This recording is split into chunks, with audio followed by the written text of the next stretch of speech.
Hey, what's happening, everyone? Welcome back to the Zero Excuses podcast. My name is Kenyon Zitska. Thank you for tuning in. This is the latest installment of the Deacons of Discipline series, a series where I feature a famous influencer. I either feature a passage from one of their books or I play one of their well-known sound bites and break that down into some practical, actionable steps for you to take forward and make some positive changes and make some things happen in your life. So today, I thought I would feature a book by Napoleon Hill, Outwitting the Devil. Now, this book Napoleon wrote in 1938, but never published it because he thought it would be so controversial that it would tarnish his reputation and kind of run counter to some of his other work that he published previous to that. But nevertheless, someone discovered the manuscript and thought it was brilliant and ended up publishing it. And the edition that I got was edited and annotated by Sharon Lecter. She is the co-author of Rich Dad, Poor Dad. And, she features some of her thoughts in this book, which I'll also share with you. But the crux of the discussion that I want to have today centers around drifting through life and how the habit of negative thoughts cause people to often drift through life aimlessly and without any sense of direction in their life. But and just to add a little more context about how this book reads, Napoleon wrote it as basically a question and answer conversation with the devil himself. Now, to be honest, I haven't actually read this entire book, and I actually haven't even started reading the book. I simply purchased the book and flipped through it when it arrived from Amazon in the mail, and I just flipped it open, and this one section just happened to catch my attention, and I didn't want to wait till I read the entire book to share it with you guys. But I'll start off with one of the questions here, and the question is: go ahead and tell me more of the methods by which you cause people to drift to hell with you. I cause people to drift on every subject through which I can control independent thought and action. Take the subject of health, for example. I cause most people to eat too much food and the wrong sort of food. This leads to indigestion and destroys the power of accurate thought. If public schools and the churches taught children more about proper eating, they would do my cause irreparable damage. On marriage, I cause men and women to drift into marriage without plan or purpose designed to convert their relationship into harmony. On occupation, I teach people to become drifters by causing them to drift out of school into the first job they can find, with no definite aim or purpose except to make a living. Savings. I cause people to spend freely and to save sparingly or not at all until I take complete control of them through their fear of poverty. Environment. I cause people to drift into inharmonious and unpleasant environments in the home, in their places of occupation, in their relationship with relatives and acquaintances, and to remain there until I claim them through the habit of drifting. Dominating thoughts. I cause people to drift into the habit of thinking negative thoughts. This leads to negative acts and involves people in controversies and fills their minds with fears, thus paving the way for me to enter and control their minds. When I move in, I do so by appealing to people through negative thoughts which they believe to be their own. I plant the seeds of negative thought in the minds of people through the pulpit, the newspapers, the moving pictures, the radio, and all other popular methods of appeal to the mind. I cause people to allow me to do their thinking for them because they are too lazy and too indifferent to think for themselves. Next question. I conclude from what you say that drifting and procrastination are the same. Is that true? Yes, that is correct. Any habit which causes one to procrastinate, to put off reaching a definite decision, leads to the habit of drifting.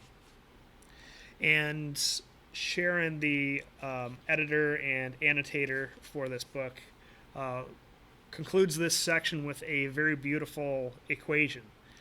Laziness plus indifference equals procrastination, which equals drifting. So, just reading that short little passage that I opened up to when I got this book, it really tells me how far ahead of his time Napoleon Hill was in his thinking. And I can't wait to read this book cover to cover. I think it's gonna there's gonna be gems just like that hidden within it, and this book comes highly recommended to me. So the discussion that I wanted to have with you, this section really got me thinking of how this applies to us here in this modern time, even more so than when it was originally written. But how often are we influenced by outside sources, by other people who wield influence over us, and we allow that to happen because we don't have any sense of direction. So I just want to sum this up by giving you 6 telltale signs that you are drifting. So the first nugget that I was able to extract out of that passage was you constantly are running to low-value activities to escape reality. And some of these might be constantly checking social media, playing video games, or watching an excessive amount of TV. And, I don't want to make it sound like I think there's anything particularly wrong with any of those things. What I think is wrong is if we are often and excessively doing these things. So number 2 is you're constantly looking to other people for approval. You are constantly embodying their opinions. You are essentially living your life according to someone else's rules. So if you are waiting for your wife to give you permission to do something, or if you're looking for permission from your mom and dad and you're a grown-ass adult, then you should pay attention to this as a symptom of drifting. And number 3, you are constantly questioning who you really are, and you are constantly finding yourself fitting into the boxes that other people say that you should be fitting into. And what I mean by that is you need to question everything that you do, and are you being true to yourself, or are you simply checking a box that someone or society said that you should check? And an example out of this in my own life is that I constantly felt the need that I should be a homeowner to be looked at as a responsible adult in today's day and age. And, there's many other examples that you probably could think of yourself. So that leads me to number 4, and that is you are constantly waiting for whatever comes next. You're waiting for whatever that significant event, such as that next job, that windfall of money, winning the lottery. You're constantly waiting for that event to fall out of the sky and land in your friggin' lap. You aren't taking any bold action to change the circumstances in your life, and you're simply leaving it up to chance.